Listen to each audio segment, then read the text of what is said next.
Hey there, drone fans. Rick here again from Drone Valley. Today's clip is for all you new drone pilots out there, and especially folks that may not have joined the hobby yet and are thinking of buying their first drone, but still have a lot of questions. And that's a really good thing because we get tons of questions every week from viewers all over the world. And I love nothing more after a day of flying than coming home with a strong cup of coffee, sitting down at the computer and answering emails, answering those questions. Now, obviously I have a keyboard here, but I'm answering those questions till the wee hours of the morning.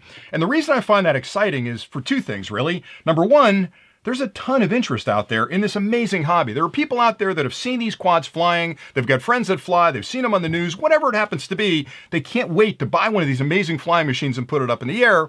But they're worried. They're worried about the rules and the future and what the FAA is doing. And they're watching the news and people are getting yelled at because they're flying over properties. So they're not sure if it's something they want to get into, having all those negative reports out there. So they're looking for some place that they can get that information. And it's hard sometimes because there's really no one spot you can go to get all the answers you need. Now, I'm not an expert on this, but I've been flying drones for an awful long time. I fly pretty much every drone on the market. I fly in commercial environments. I fly in residential environments. It's a hobby that I've taken very, very seriously.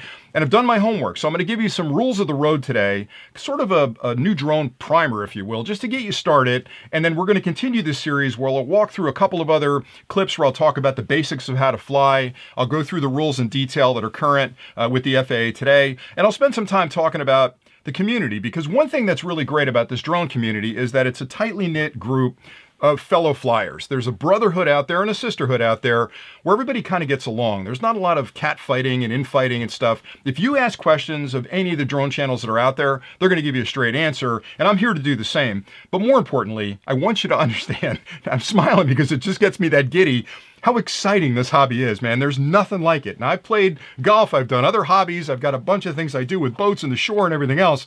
Nothing in my life gives me the joy that these guys do, no matter what drone I'm flying, to charge up a battery, put it up in the sky, and look down over a beautiful section of the bay or a forest or a lake or whatever it happens to be. It's just a joyful experience from the very beginning, and I promise you're going to feel that same joyful experience. So what I'm going to try to do today is answer some of your questions, because the worst thing for you to do is to go to somebody that doesn't really know the answers and then trust what they're telling you, right? So there's a lot of new flyers out there that kind of know what's going on. And it's almost like back when we were younger in high school or maybe even grade school, when I would ask a friend about girls and what that was all about. And I couldn't trust any of the opinion that I got from those guys. But at that point in my life, that's the only information I had. So it seemed like the truth. So what I'm going to try to do today is give you the basics of a couple of different things. All the questions we get kind of fall into one of four categories. And those are the rules. Everybody wants to know what the rules are because there's a lot of opinion out there about what the rules are. Now, what I'm going to focus on is the US. The countries outside of the US are different. You have to check with your local country to see what their rules are, but I'm going to go by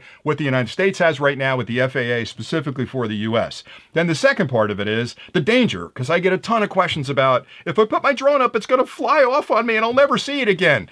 That may be true, but there are things you can do to minimize that. And again, I've done clips on this explaining why flyaways happen. They're extremely rare. Most times when I have a flyaway situation and I talk to the pilot, it's always something they've done goofy. They didn't prep right, or they're flying it crazy, or they're trying something they haven't done before. It's very rarely a technology issue. So don't worry about the danger so much. Then I'll talk a little bit about the hassle. Now, I don't mean that in a bad way. I know I sound negative here with all this stuff, but what I mean by the hassle is, this is a brand new technology, right? It's no different than, I wasn't around for this, but when we went from horses to horse and carriage to automobile, I guarantee you when the automobile showed up and you drove down a muddy, rutted road, there were people that didn't like it. It was noisy. It made smoke come out the back. Who were you driving that car down here? You know, so there's pushback on any new technology.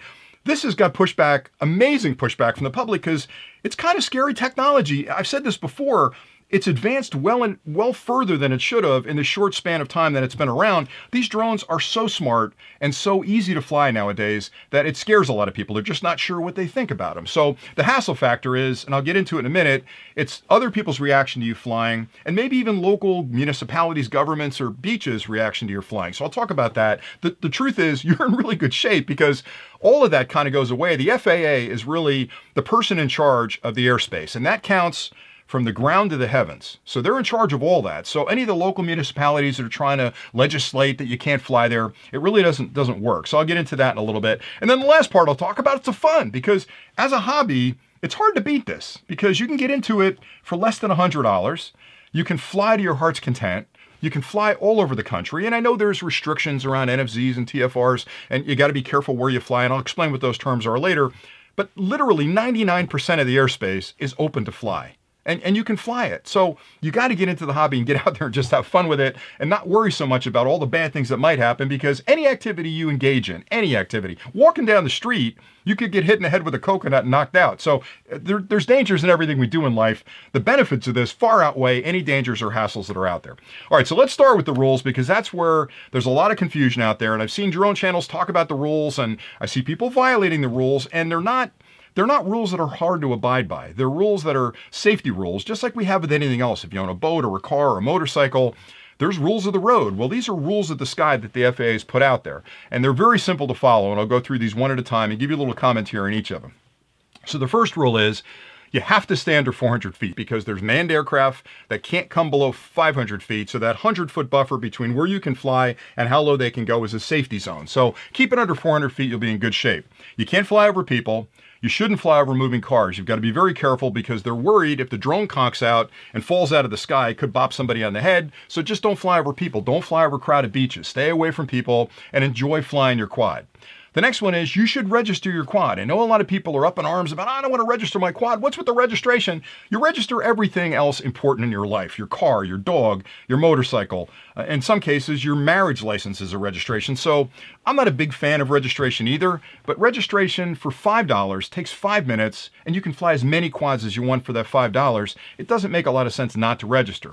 Once you register your quad, you've got to mark your quad and put that registration number on the outside. And the reason for that is, let's say you're doing something bad, you're doing something you shouldn't do, when the drone comes down, they'll be able to figure out who it is. So registration, it's kind of a responsibility if you're going to be flying. Every plane in the air has got a registration number on the tail, so these are really no different. So register your quad. Really important one, which I see drone channels violating all the time, and I don't understand why they would do this. We have a maximum distance you can fly your quad, which is based on your visual line of sight, meaning you've got to keep the quad in your eyesight or in your eye line, and you can only fly it as far as you can see it. Now, obviously, the smaller quads like this are going to be really difficult to see even 100 yards away. When you get the bigger quads and you have a beacon on the back of them, you can see them a lot further out, but you have to maintain visual line of sight. And the reasoning behind that is, if you fly beyond visual line of sight, even though you can see through the camera, you don't have a lot of peripheral vision. So there could be a helicopter coming from the side or from behind that you don't see, and you got a collision. So visual line of sight is important to see the airspace where you're flying, to know that there are no other approaching aircraft in that area that you may have a collision with. So I think that's a really important rule. Now, I will tell you the FAA is considering and has done testing for beyond visual line of sight flight, and I think that's going to be coming in the next year or two, but it's going to involve some other technologies in the drone to let you know there are other airplanes in the area. So that's that. You can only fly in Class G airspace. That's a technical term. What that essentially means is you can fly everywhere. You can't fly close to airports without permission. So Class G airspace is pretty straightforward. The good thing is, if you fly some of the more sophisticated drones, especially the DJIs, they have built-in no-fly zone protection, and they'll let you know if you're in an area we shouldn't be flying. Now, I know a lot of people are opposed to that. They're thinking, I should fly wherever I want to fly. You really can't do that. Try driving your car through a gate at an Air Force base and see how far into the base you get. So the no-fly zones are areas that the FAA has said, these are protected airspace. You shouldn't be flying your drone here because they're prisons or nuclear power plants, or they're some government building, or maybe even a city like New York City where they don't want drones flying. The FAA has approved those areas as no-fly zones, NFZs, and you shouldn't be flying your drones there. So fly it in Class G airspace. If you've got a DJI drone, it'll warn you if you're getting close to that and tell you to stop flying. And in some cases, it'll even land the drone and won't let you enter that airspace. Another thing you have to be aware of, in addition to the NFZs, are things called Tfrs, or temporary flight restrictions. And those are things that the FAA will issue if there's some kind of VIP movement, or if there's a big stadium event. So if there's a World Series game or there's some big concert, they may put a TFR up around that stadium, which means you can't fly your drone over it because you'd be violating that TFR. And again, if you've got a DJI drone, they'll update those on the fly. Now, it's always best to check. There are a ton of applications you can get for your phone. What I like to do is put the drone down before I even put it up in the air. It's a lot of times before I leave my house. I'll check the application to see if the area I'm going to is okay to fly. And if I've got no NFZs, no TFRs in effect, then I can fly my drone and I feel pretty good about it. As long as those are both green lights, there's nothing to stop you from flying. Stand under 400 feet, keep it within visual line of sight, and just fly to your heart's content. You'll have a lot of fun out there. You need to stay 5 miles away from an airport as a rule of thumb. Now, if you're a new flyer or you're thinking of getting into the hobby, just treat that as an absolute. Now, you can fly closer to airports if you get permission through the application, if you've got a reason to fly there. But as a new flyer, there's plenty of airspace that isn't near an airport that you're not going to be in trouble for getting too close to the airport. So just stay away from the airports about 5 miles. I already mentioned the Tfrs and NFZs. No drinking or inebriated flying. You can't do it. You can't drive your car drunk. You can't drive your boat drunk. You can't drive a skateboard drunk. You can't fly your drone drunk. Don't do that. Don't take medication that may impair your ability to fly, or don't drink or use drugs while you're flying. It's just common sense stuff. You wouldn't operate a car that way. And if you did, I don't want you on the road. So if you're going to do it with the drone, I don't want you up in the air. I mean, we're a community that supports each other, but one goofy guy or woman that goes out there and flies drunk and hits something, it's going to be all over the news, and that makes it harder for everybody else. So just play by the rules.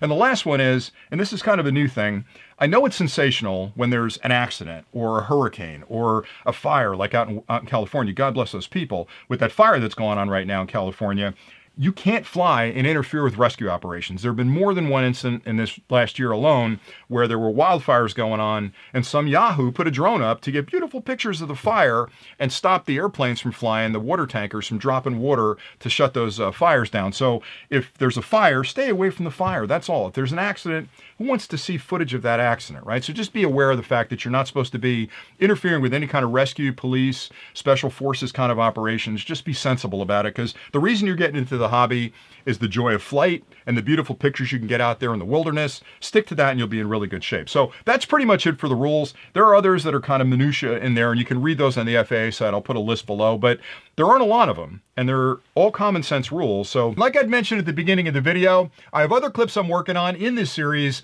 that talk about other aspects of the hobby that people are asking a ton of questions about. One of the clips is going to focus on the dangers. People are worried that the drone's going to fly off on them and misbehave. The truth is it won't. And I'll cover that and explain how you can avoid those kind of things in that clip. Then I'll talk a little bit about the hassles.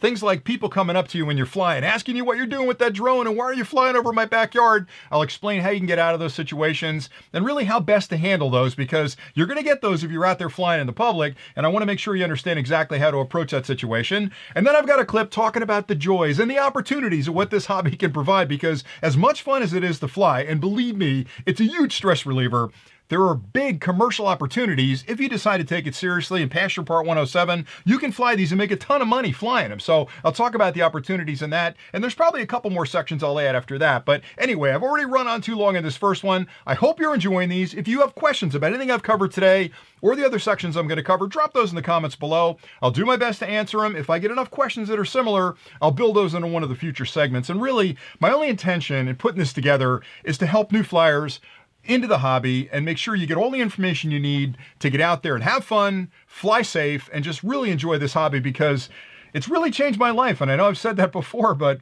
every time I put a drone up on a Saturday afternoon and I feel that sunshine on my face and I can see that screen looking down over that beautiful forest, it just lifts my spirits. And I know it's going to do the same for you. So hopefully you found value in the clip and you tune in for the other parts that I'll be posting really soon. Again, thank you so much for watching, and until next time, happy flying.